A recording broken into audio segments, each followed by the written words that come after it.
WHITEHO-USE. Biden announces the creation of first White House Office of Gun Violence Prevention to be led by Harris. The president said it is time to ban assault weapons during his speech. President Biden Friday afternoon announced the creation of the first-ever White House Office of Gun Violence Prevention that he said would be led by Vice President Kamala Harris. Through his executive order, Biden said he was determined to send a clear message about how important this issue is to me and to the country. He added that after every mass shooting, he hears to the same plea to do something. Do something to prevent tragedy that leaves behind survivors who will always carry the physical and emotional scars, he said. Well, my administration has been working relentlessly to do something. Harris, who spoke earlier, promised with this new office, we will use the full power of the federal government to strengthen the coalition of survivors and advocates and students and teachers and elected leaders to save lives and fight for the right of all people to be safe from fear. The president and vice president were also joined in the Rose Garden by Rep. Maxwell Frost, D.Fla., the youngest member of Congress at 26 years old. He said his first bill in Congress was introducing the Office of Gun Violence Prevention Act of 2023, and today, that bill will become a reality due to the executive action, the leadership of President Biden and Vice President Harris. Biden noted that guns are the #1 killer of children in America, adding it's time to ban assault weapons, high-capacity magazines. He also said his administration would also focus on cracking down on ghost guns.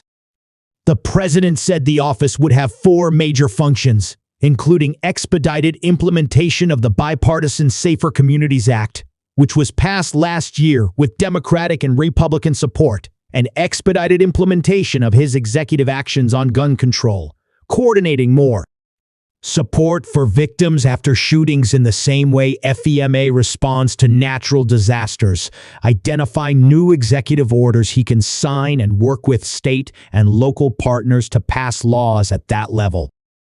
Biden added, "Let me be very clear, if members of the Congress refuse to act, then we'll need to elect new members of Congress that will act, Democrat or Republican." He said that the safety of our kids from gun violence is on the ballot, adding at the end of the day, whether they're Democrats or Republicans, they all want our families to be safe. None of these steps alone is going to solve the entirety of the gun violence epidemic, he added. None of them. But together they will save lives. Since Biden took office, gun control groups have lobbied the president for executive action on firearms, including declaring a national emergency on gun violence.